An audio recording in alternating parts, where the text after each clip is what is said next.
And we are live. Hello. Hey everyone! Hello, Internet. Welcome to the recording. Happy Sunday. Happy Sunday. You could be watching the Golden Globes right now.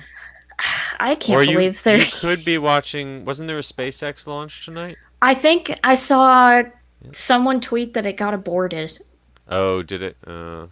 but I don't know.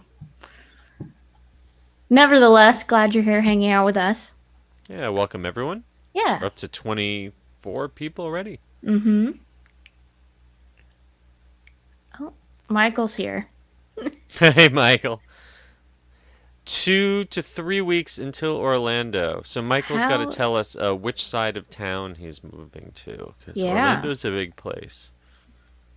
Can we talk about how a year ago, right now, I was in Orlando for Runaway Railway, Um, the yeah. the media event, Wow.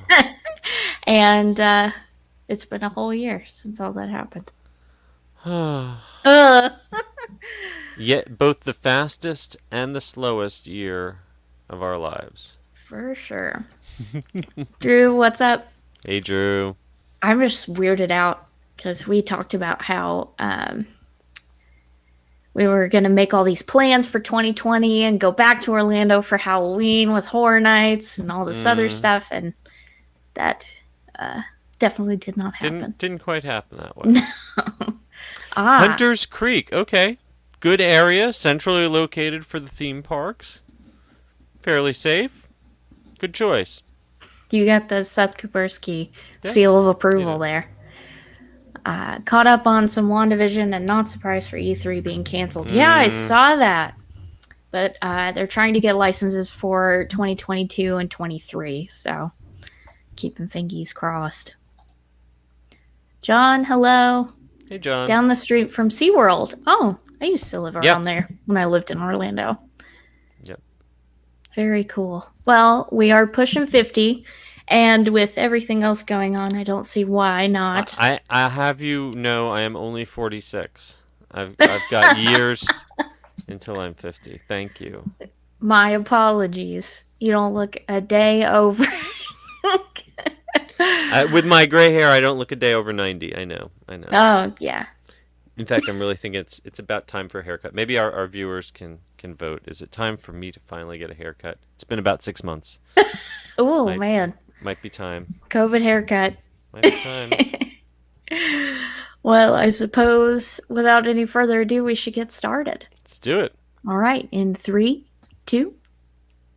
Hello, everyone, and welcome to episode 76 of the Attractions Podcast. I'm Brittany, And I'm Seth. and we're here to talk to you about the latest and greatest in theme park news and more, as well as what's going on in our own lives. Seth, have you had a better week this week? It absolutely. Thank you so much for asking. Yeah, we're still sad about the passing of our kitty, but you know we recovered by going to the final day of the Epcot Festival of the Arts, which is my personal favorite Epcot festival. Same. And actually got to see a little overlap. They sort of started Flower and Garden stuff before Festival of Oh, Arts even ended, so it was a little surreal. We don't even get real diet Epcot anymore. There's always some festival on now. But that was fun to check out, and I also got to visit Animal Kingdom and got to do that animation experience that we talked about last week with Baby Tuk Tuk. oh, And he was just as cute as I hoped for.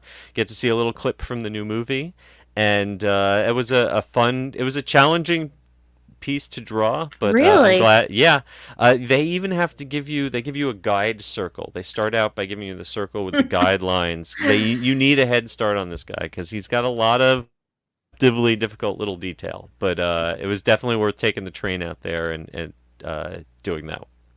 That's awesome. And Your how was guide circle thing made me think of that SpongeBob episode where he draws the really intricately shaded face and then erases it all to get that perfect circle.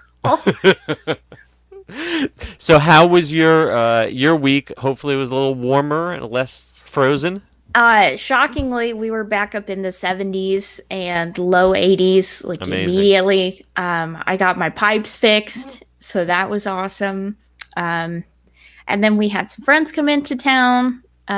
They'll be here for the rest of the week, just kind of hanging out and getting to know the city in case they decide to relocate here, which is cool. And then on Saturday morning, I had the Raya and the Last Dragon press junket, Oh. in which Benedict Wong showed up dressed up like his character, taking the call from his bathroom. So that was That's awesome. it was really good. If I had been allowed to take pictures, I would have. And you just have to trust me. If you look up what his character looks like in Raya, you'll understand how hilarious it was. But it was very fun. Everyone clearly everyone that worked on this movie felt very passionate about it, and I really liked it, so I can't wait for it to come out next week or this week if you're listening on Monday, and hopefully you like it. Yeah, it's got great buzz. I will admit I am cheap, so I will probably wait for it to join the regular Disney Plus lineup. That's But valid. I know there are people who are eager to pay for the premiere access for that one. So I'm not sure when it'll go up for free. I think Mulan's downtime was like 3 months on Premiere Access, yeah, I figure 90 days or so, and it'll probably show up. but it's a great watch for sure. Big fan. Nice. And without any further ado, let's hop into this week's news.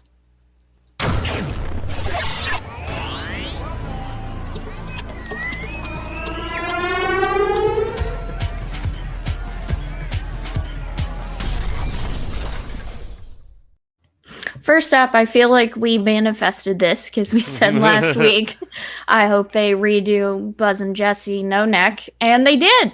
Yep.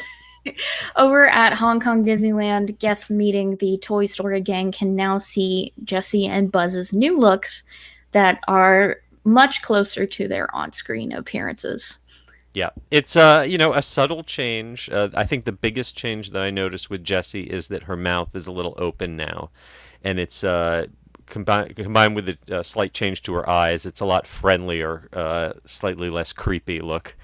And they also seem maybe a little bit shorter too. We noticed that with Woody, that they were going with a slightly different height range for these characters. Yeah, they almost look like they're the same height now, whereas Buzz used to be a little bit taller. Hmm. And he looks less like a Thumb from Spy Kids now, too, which is always good. Tell me I'm wrong. Yeah, and the colors also look a little bit brighter, a little bit more vibrant, but that could be just that the older costumes had been a little sun bleached. Yeah. Yeah. I love this new look. I hope that it makes its way over here eventually. This is only at Hong Kong Disneyland for now. But keeping our fingers crossed that this makes Yep. its way over to Orlando. I'm gonna keep my eye out next time I'm at Hollywood Studios and see if these guys start showing up in Toy Story Land here. Yeah, I love that. And Buzz looks just like the toys. It's honestly kind of weird, but in a cool way. Next up, we got some premiere dates for your next Disney Plus addiction. I'm still not over the fact that we're only one episode away from the end of WandaVision. So Don't remind me. they're just doing this to distract us from the fact that that WandaVision's coming to an end. And it makes me It's a so good sad. distraction. Yeah. But if you are interested, Star Wars The Bad Batch will premiere on May the 4th and then have its second episode premiere 3 days later on May the 7th. And then new episodes will continue to premiere on Fridays. And Loki will kick off on Friday, June 11th. I'm really excited for Loki. Yeah, we last saw Loki in Endgame when he steals the Tesseract and sort of disappears into the multiverse. So I think this will give the Marvel writers a lot of opportunities to put Loki into interesting locations and situations. And I think this one's going to be really funny, I hope. I want to know what is the extent of Owen Wilson's character, because in the trailer he's like a serious like government suit and he has a mustache and like a really short haircut. And he's funny. So I wonder. Yeah. And then we also have premiere dates for Monsters at Work, which I have been wanting to see something from since they announced it initially years ago. It premieres on July 2nd, and it takes the time frame of the series takes place the day after Monsters Incorporated switches to laugh-powered energy for Monstropolis. Sully and Mike will make appearances, but the show is following the story of Tyler Tuskbon, newly graduated top of his class scarer at Monster University, who shows up for his first day of work realizing that he's not going to be a scarer. So this is basically the Office of Pixar movies. Yeah, I hope it's good. I really want to see it. And then we also have a Turner and Hooch sequel reboot. You got feelings? I didn't realize that there was a huge population out there screaming for more Turner and Hooch, but me neither. it's from like kind of my childhood, and even I don't have hugely fond memories of it, but yay. Yeah, Josh Peck plays Scott Turner, the son of Tom Hanks's Scott Turner from the movie. And they have a few dogs, I think they said 3, are portraying Hooch, the hand-me-down doggy. But it should be cute. Antics, animals. Now, is this supposed to be the original Hooch or a descendant of because one very long-lived dog, if he's still around from the It said the premise of the show says that Turner inherits this dog. So that's like 187 dog years then. He's really old. I don't make. Hopefully they'll the address whole show is just the dog sitting there sleeping. Turner and Hooch just. That's all he can do now. He's really old. Oh. Maybe they'll address that. Maybe there's like a puppy montage or something that we'll get. And then the last thing we got a date for is Chip 'n Dale Park Life, which before I saw this image, I thought it was that weird hybrid live action animation movie thing that they teased during the Investor Day with Seth Rogen and John Mulaney and someone else's Chip 'n Dale. But this is different. This is an animated series. Yes, this is their 36 7-minute shorts premiering on July 23rd that will see Chip 'n Dale living in a park in the middle of a city. It seems a little bit like they're trying to give Chip 'n Dale a makeover like they did with the Mickey Mouse shorts over the last few years. The image that we have is pretty darn adorable. Yeah, so we'll see how. I don't know if they're going to go as edgy and kind of creepy as some of those Mickey Mouse shorts are, or if this is going to be more cute. I have to say I'm a fan of the weird, edgy Mickey Mouse shorts. I love them, but I love them. Some of it borders on Ren and Stimpy territory. Oh man, yeah. Sometimes especially that one short series that they put out for Mickey's 90th birthday, makes me wonder how any of that got approved. But next up, shock of the week, Joe Rohde has decided that the sky is not the limit anymore. It's space.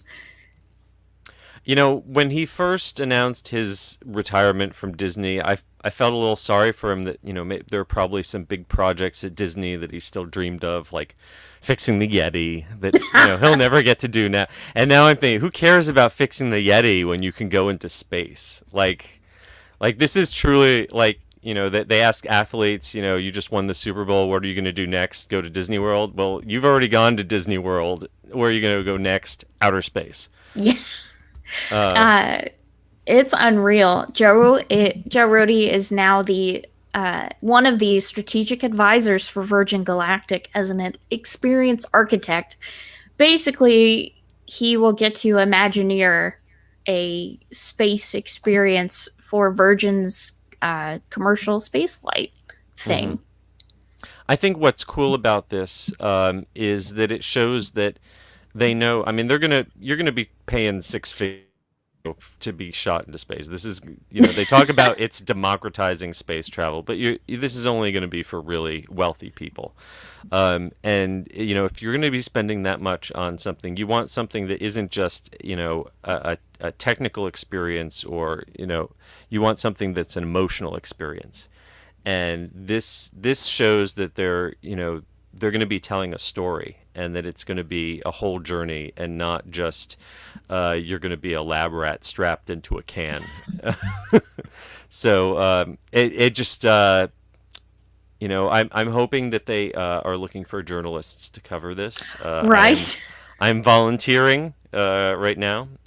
My wife is probably screaming at the iPad, listening to the broadcast, and saying, "No, you're not allowed to go." But what if you can take a +1? Would you go? If Joe Rohde can be my +1, I will hold his hand as we launch, as we lift off. I trust in Joe. And I mean, come on, look at this image. Like, this photo it's like something you would see on Time magazine or something. I don't know. It's very inspiring. Yeah. They released a little video of him talking about it, and I got a little misty. Yeah. I think it's cool that someone can spend their whole life sort of telling inspiring fictional stories, and now he gets to have a new phase of his career telling this really inspiring true life story. Mm-hmm. John said you can retire in space. Like Horizons. Perfect. I wonder who will be the next celebrity Imagineer, because this kind of him moving on is like the end of an era. Yeah, they a lot of the big names have moved on over the last decade or so. And it's interesting whether there's going to be a new crop. There's a few people that they promote in online videos. I think Kim Irvine is probably the most notable, who's still around, because she's kind of a legacy connection. But yeah, it's interesting whether they're going to start promoting more younger Imagineers, or if Imagineering in Disney is going to be more of a brand, that they're going to de-emphasize the individual artists. We'll have to wait and see. This is interesting. This, of course, was shared by The Hollywood Reporter and has not been officially confirmed by Disney. I want it so badly to be true. Your mileage may vary. But according to Hollywood Reporter, Disney is working on a Magic Kingdom universe cinematic experience, kind of like the MCU, for Disney Plus, kicking things off with a show inspired by the Society of Explorers and Adventurers. Disney, this has kind of in the past been something that's for the hardcore fans. It's sort of most notably in Tokyo Disneyland, but it's sort of woven through Adventureland and other areas and parks around the world, and it's sort of always been kind of an Easter egg and an inside joke. So for them to take that idea and make it into a big budget, very visible Disney Plus series, it's kind of a bold move. They've had comic books and stuff, but to make it into live action and put that kind of money behind it would be pretty impressive. Yeah. The premise that the reporter shared kind of makes me wonder if they're just using the name Society of Explorers and Adventurers and changing what it means. Because they said that would be a way to really really annoy the fans. Because they say that this show is set in a world where all of the themed lands and characters of the Disney parks and films actually exist. But Society of Explorers and Adventurers is like a group of people, and not like Cinderella and Snow White are real and Buzz Lightyear is real. And I don't know, maybe I'm reading too deeply into it, but that's what I thought when I saw it. Yeah, I think that there's not a lot of detail that we have, so we could probably spend hours speculating. There are probably YouTube videos spending hours already speculating based on this tiny little bit of rumor that we have. I'm not even sure where this would fit in because I feel like we have Disney Plus series announced and scheduled for at least the next year or so. Yeah, So if this is going to happen, it's not going to. I don't think this is going to be for 2021 or even 2022. no way. The Hollywood Reporter claims that this show is currently in development. There's a So lot in Hollywood in development. it's like, Doesn't mean a lot. no. When we see a trailer or at least some sort of announcement, that's when I'll believe this one. But I want Yeah. it to be true. Yeah, that'd be awesome. Could you think of the merch that would happen because of this? Like shirts with this crest on it or something? Man, that'd be so cool. Over at Walt Disney World, the face mask rules have gotten a bit of clarification. Now, instead of only keeping your mask on unless you are stationary and eating or drinking, now you have to keep your face mask on unless you are actively eating and drinking. So, for example, if you were seated at a table service restaurant and you take your mask off immediately, can't do that anymore. Yeah. I think people might be overblowing a little bit how big a change this is. It's a rewording of one sentence, and it doesn't mean that you have to like take your mask off, take one bite or one sip, and then immediately put your mask back on and to chew, or else they're going to throw you out. Yeah. They're being reasonable about it. The idea is that you don't just take the mask off as soon as you get in the restaurant or as soon as they seat you. While you're looking at the menu, while you're waiting to order, you leave the mask on. When you're waiting for your food to show up, you leave the mask on. And then you can take it off, as long as you've got food at your table. But then once you're done, I think a lot of this is to prevent people from just, sitting at a table for an hour or so, just lounging around in a restaurant area without their mask on because they still have a tray sitting in front of them. So just, it's just about being respectful and considerate of everyone around you. It's Yeah. not a huge difference. Just, once you're finished with your meal, take a minute and then put that mask back on. And some people already do this. Mhm. So now it's just in writing. Yeah. We finally found out what the construction over at CityWalk is. One of the not as great kept secrets.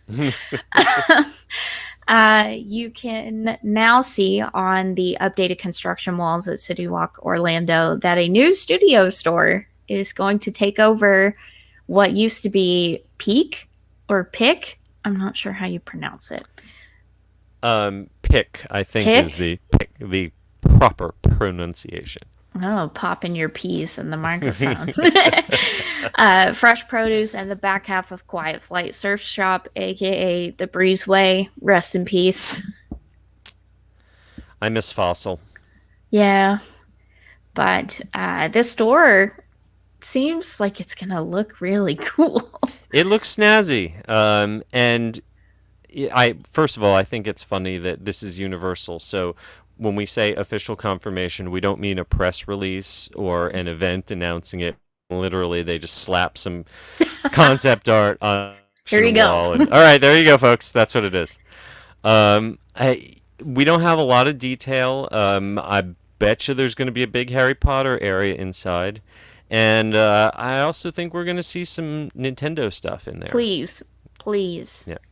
The real question to me is what becomes of the old Universal Studios store? Prime location right in the middle of CityWalk. Yeah, that's the great question. I mean, right now they're kind of turning it into like a throwback nostalgia store, at least in its theming. Mm-hmm. But I don't know if they would also create merchandise down the line to reflect that, or if it could become something else entirely. Yeah, I would say that that spot, it's got the karaoke club on the second floor, which does surprisingly well on the weekends, but can be pretty dead on the weekdays. And it's also got the Hot Dog Hall of Fame on attached to that building, which means that they've got a full kitchen. So if they wanted to turn that whole thing into a new dining venue, dining seems to have been done. Seems to be doing really well for CityWalk with things like Big Fire and Cowfish in recent years. So I wouldn't be surprised if something new goes in there if it's a new restaurant. Give us a Universal themed restaurant. That would be awesome. A Yeah, retro Universal. It could yeah. be Cafe 80s from Back to the Future, Part 2. I think of I think my mom took a trip to New York once when I was really young, and she told me about this bar that she went to called Jekyll and Hyde's or something. It was Yes, it was yeah. flat. Oh, fantastic. I Yes, back in the imagine day. something like that. There were actually rumors of a Jekyll and Hyde come to CityWalk 20 years What? ago. 20 years ago, never panned out. But yeah, something along those lines. Obviously, probably not a third party, probably something made by Universal Yeah, themselves. Um, that would we be can so dream. cool. We can Yeah, dream. Universal, if you're listening, take our ideas, please. Mhm. And also, this little ditty popped up if you're watching the live show, but if you're not, let me describe it for you. A beautiful wood and blue sign for the VelociCoaster with a big arrow attached to it Yep. has popped up. And it says summer 2021, but if you were to peel back that little summer 2021 sign, you would see a digital wait time underneath. So Ooh. they are prepared for a standby queue for this at some point. And to think that the standby queue would have to be in front of this for them to put the wait time on it. Yeah. Oof. Yeah, it's sort of like I think there might be a similar setup at Ratatouille when that comes to Epcot, putting a wait time notification significantly far out from the attraction entrance itself, so that people don't walk all the way down there. It's going to be kind of a hike because you're going to have to go either across the bridge or around the Discovery Center and down to the front to enter the attraction. And if there's a 2-hour wait, they want people to know that before they walk all the way down there. No, I can hear them now. Let's see. In some exciting bit of news, I thought this was going to be them saying that they're trying to reopen. Because I believe Six Flags Magic Mountain has already set out an opening date. Mm-hmm. Yeah, Um, Six Flags is planning on opening with rides, but Disneyland's doing something a little different. yeah, Disneyland is offering a touch of Disney, the aforementioned limited capacity ticketed experience with food and beverages at Disney California Adventure. I believe that the place that Disney is touching you here is in your wallet. Uh, because this is a $75 hard ticket event, and as far as I can tell, there are no special discounts for former annual pass holders. And that $75 gets you parking at the Mickey and Friends parking garage. It does not get you a tram, so you'll be hiking from that parking garage Oh, like, oh yeah, because it's to Mickey and Friends. California Adventure. Ooh, You'll be allowed inside, and how much credit do they give? 25. Yes, $25 credit, which I don't think is going to go very far Mm-mm. because in addition to having Carthay Circle and Lamplighter Inn open, there's also going to be food festival style booths around the park, and I think that $25 will last you about 25 seconds. So let me think. So parking is $10 still, or did they raise that? So it depends on what you consider. So normally theme park parking was 28 dollars. Oh my goodness. But that's when there's a theme park with actual rides. Normally, if you were just going to downtown Disney, you could do that for, well, since the pandemic post-pandemic reopening, that was a $10 fee. Okay. But keep in mind, let's say you have 4 people in your party. If you're sharing one car, normally you would only pay parking for one car. Now, if you're going to factor that parking in, each of those people in that are are paying that in their ticket, Ew. even if you only need it for one vehicle. Dang, yeah. Yep. So then So that $10, the $25 fee, so yeah, you're paying like $40 to get into a park with no rides and yeah. distanced character encounters. Distance character encounters. I assume there's going to be some sort of socially distanced entertainment, and I believe a specially curated playlist of Disney classics. We're going to hear that over the sound speaker system. I think that's one of the things they're advertising. Yes. Yep. I think there It's was a DJ mentioned as well. yeah. It's still, I Perhaps. mean, it isn't like the sampler cards that Knott's Berry Farm is giving out, where you can pretty much get a full meal worth out of what you're paying to get in. Um, but if you're a Southern Californian and you have been desperate for, a touch of Disney all of these months, I don't think they're going to have any problem selling this out. Oh no. Even if we're sitting here and saying that, it seems like a lot of money for what you're getting, they're not going to have any trouble selling this out. No way. Well, if you are in that area and you're interested, tickets go on sale on March the 4th, and the event will happen on select dates from March 18th through April 5th. And if you miss out on the first wave of tickets, you're in luck because they're releasing them on a rolling basis until the experience dates have passed, which is kind of nice. Right, because instead of doing something like just letting people sign up to show their interest and be calmly notified when they have a chance to buy a ticket, we should create stress over and over again, where each time that they're released, people feel like they have to get up at 6 a.m. and hover over the refresh key until they can hopefully snag a ticket.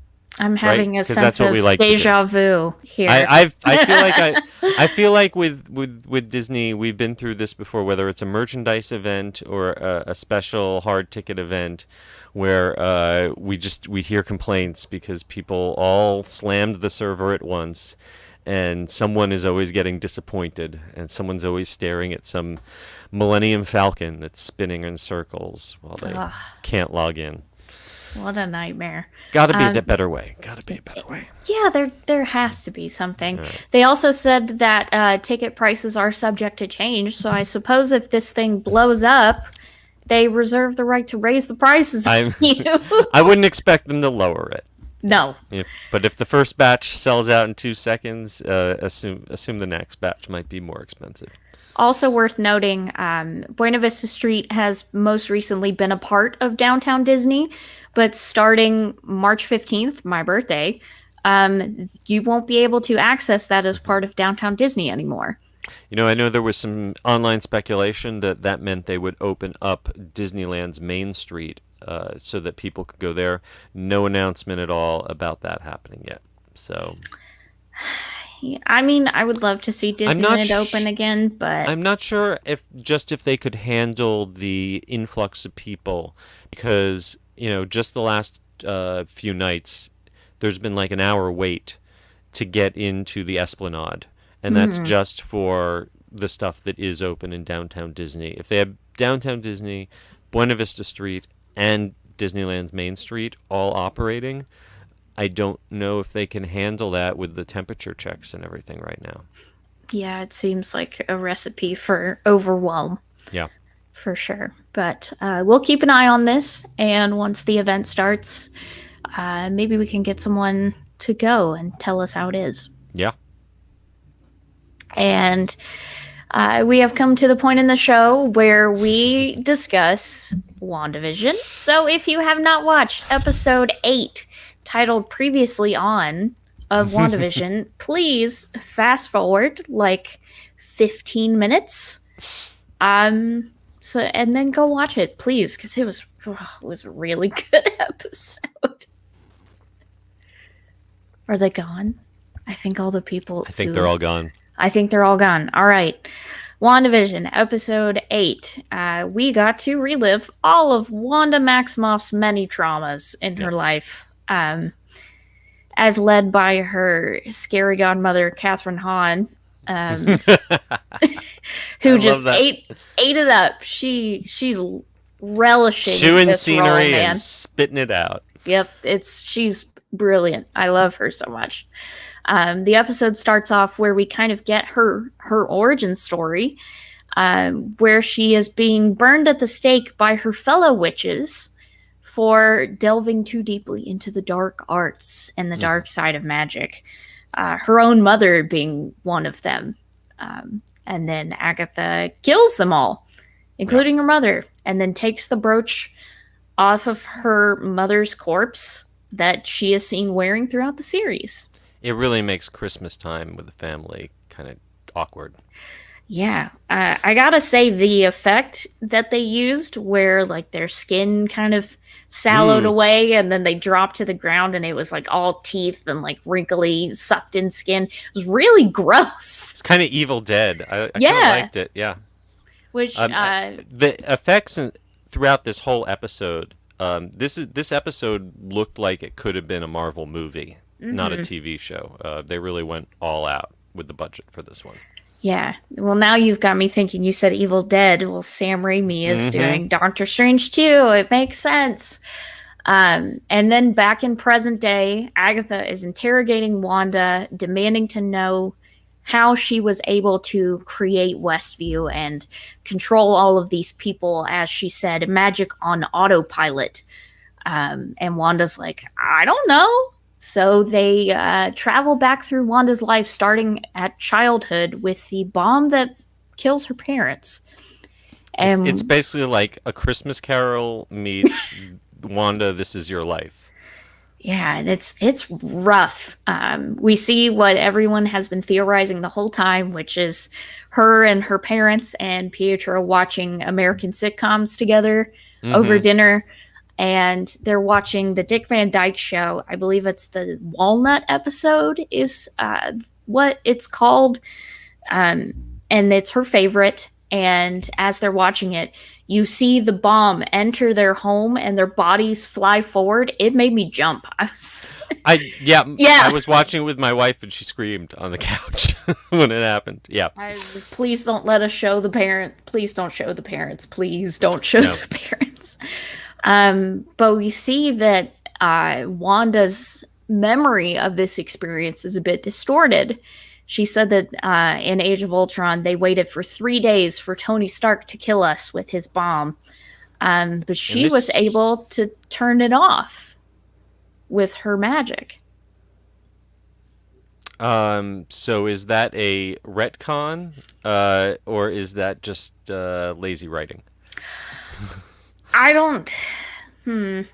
would say it's a retcon, but you could also chalk it up to Wanda not being reliable as like a narrator of sorts, I guess. So I don't know. I mean, I think I like that more, that she had to confront that action herself that she did. And maybe she was just so traumatized she blocked it off. Agatha calls what she did a probability hex, which is a callback to all you comic book fans, because that was part of her magic in the comics. And in her next memory, Wanda sees herself being experimented on by Hydra. She walks into a room where the Tesseract transforms into the Mind Stone, and as she touches it, she sees an apparition of the Scarlet Witch in the Mind Stone, and it looks awesome. And then she passes out. But on the monitor where the Hydra team is watching all of this happen, she edits out where she touches the Mind Stone, similarly to how she edits out all the unsavory parts of WandaVision. So perhaps she's always had this ability to kind of rewrite time as a Nexus being? Yes, apparently her superhero power is avid editor. Someone's got to do it. And then we also see her first memory with the Vision, where he just walks through a wall into her room and tries to comfort her And we got one of the most beautiful lines I've ever heard in a Marvel movie. Um, but what is grief if not love persevering? And everyone's dogging it on Twitter simultaneously while praising it, like, oh, it's a Marvel movie, it's stupid, but it's really good writing. It's beautiful. I first ironic that consistently throughout the series, even though Vision is a non-human character, he's a robot. He has some of the most human lines of dialogue and the most emotional lines, very much like Data in Star Trek Next Generation. That the robotic character is the one that shows us the most about what it's like to be human. But yeah, that line and that whole exchange between the two of them is just devastating. Great writing, great acting. So good. And then, as if we couldn't get any sadder, um, Wanda goes to Sword to try and recover Vision's body. And we've seen this, air quotes, before, where she storms in, she takes the body, and she dips. Turns out that wasn't what really happened.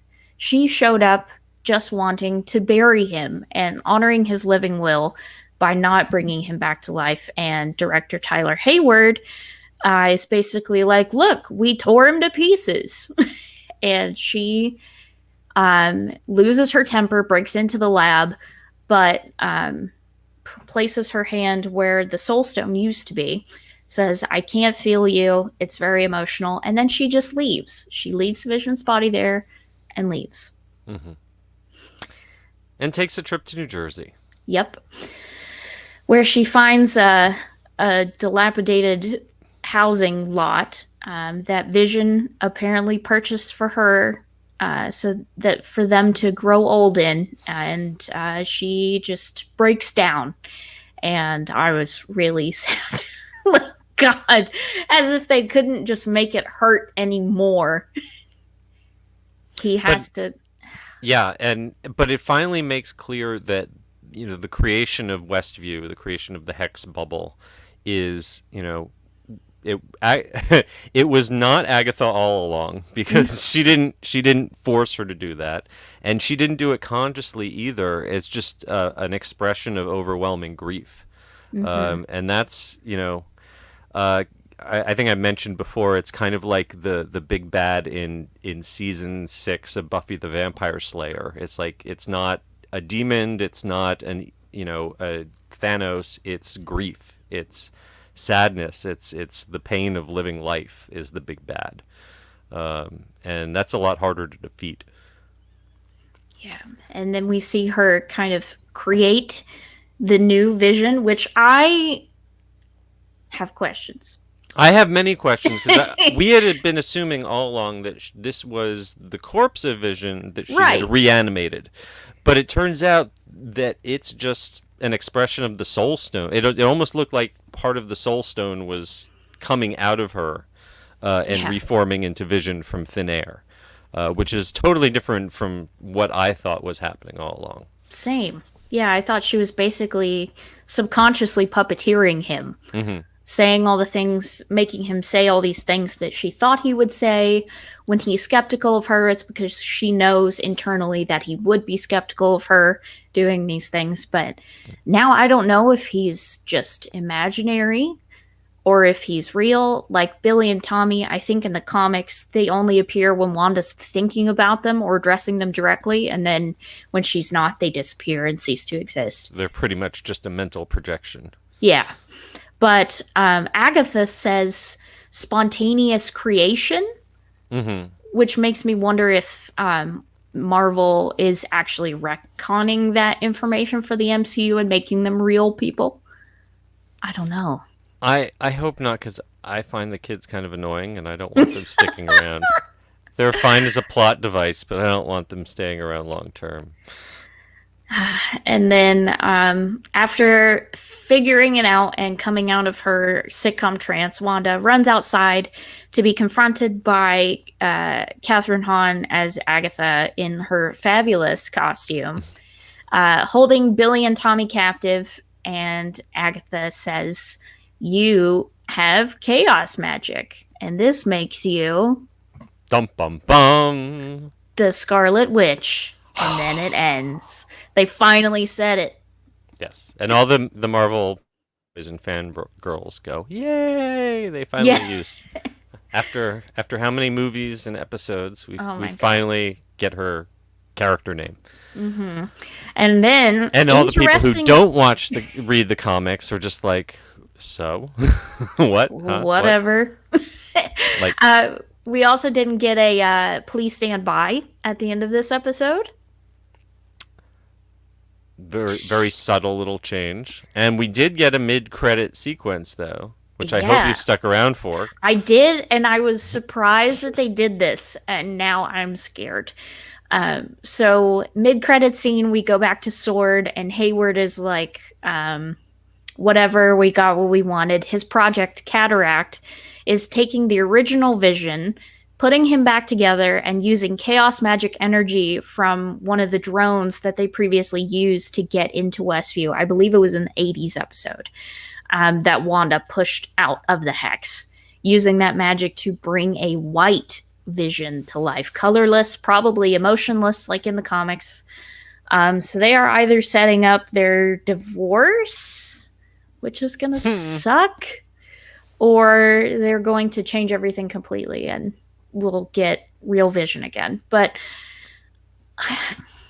this is a lot of effort to just get rid of Paul Bettany in the MCU, if you ask me. Well, I don't think there's anyone out there who wants to get rid of him. He's definitely an asset. I'll be honest, I don't know where this is going. Yeah, me neither. I guess we've got John in the chat telling us that White Vision is a reference to the West Coast Avengers, which, I prefer East Coast rap myself. So. Yeah, I thought for the longest time that with Billy and Tommy, they were trying to set up Young Avengers, because Miss Marvel coming up, Ironheart down the line. But now I don't know. Wanda's been through a lot. I just want her to be okay.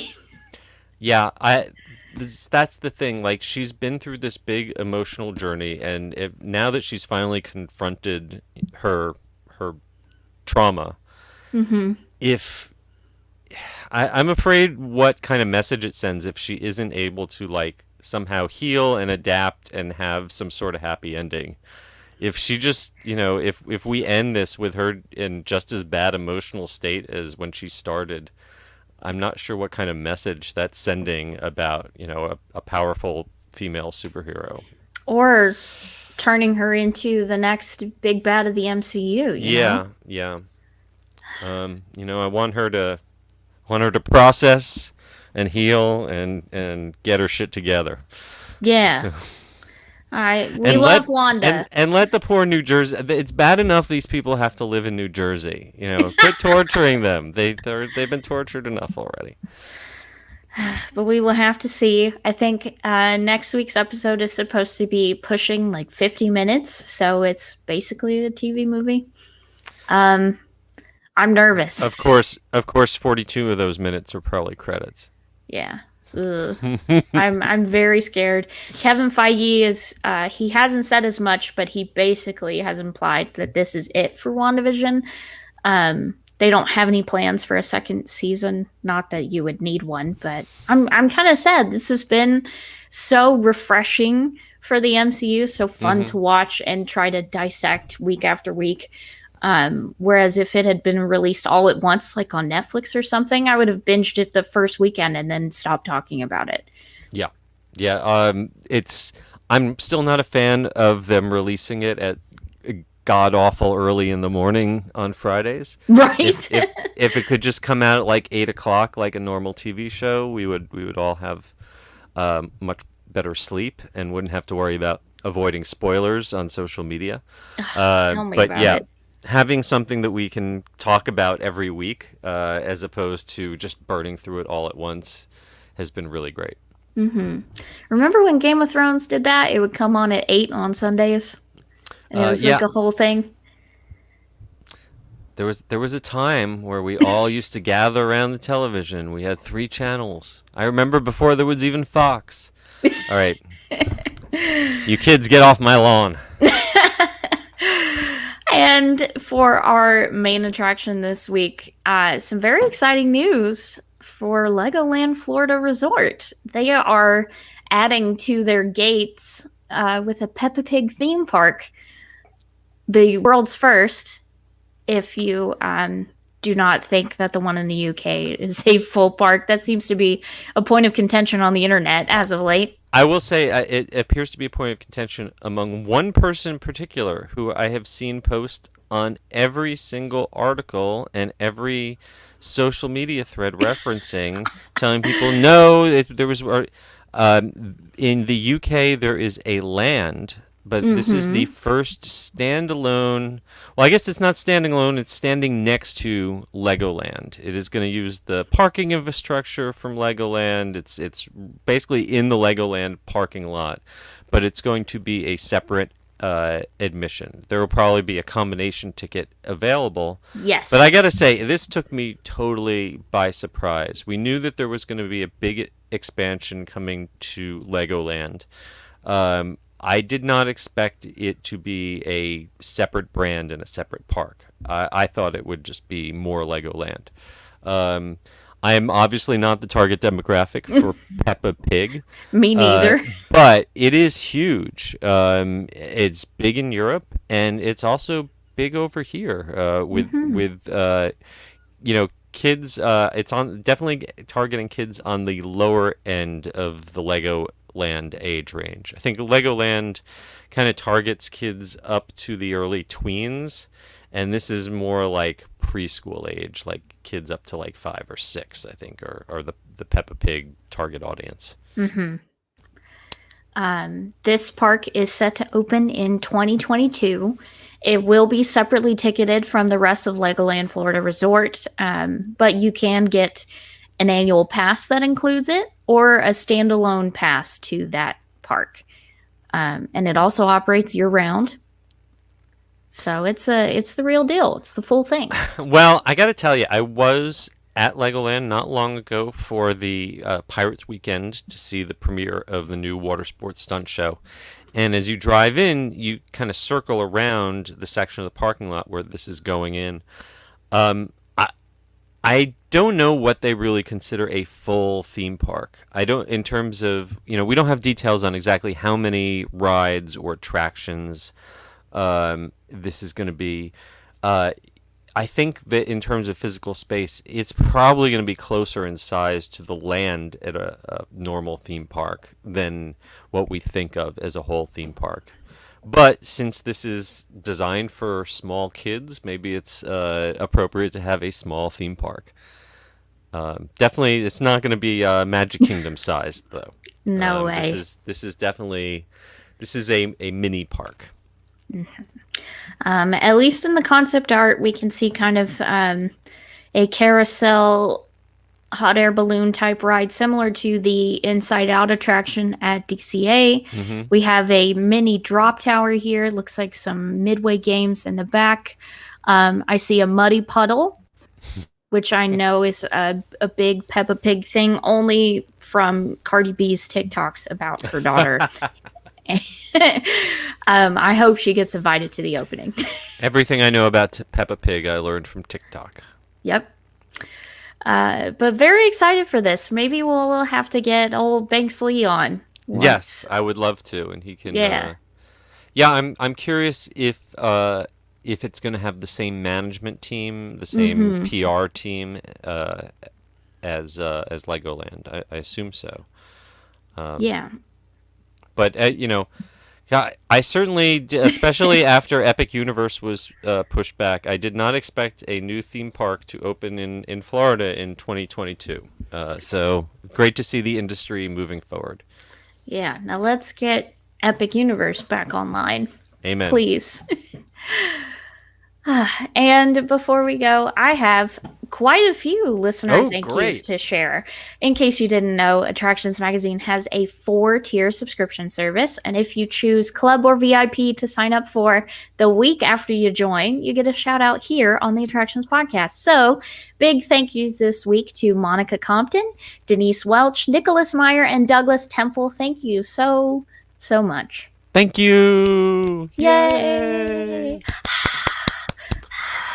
Applause.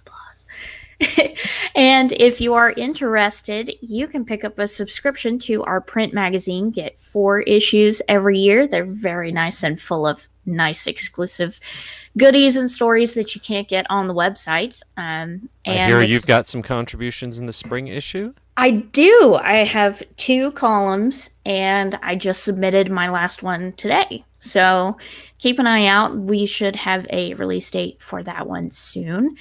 But if you are not a physical media kind of person, we have a new digital subscription option where you can get digital downloads of each issue to look at on your phone or iPad or whatever you like.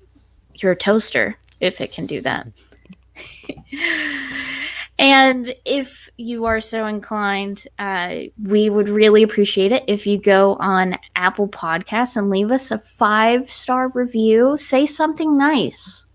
Please, because that helps us get out to more people. It helps the algorithms share our with more people, spread the word about Attractions Podcast.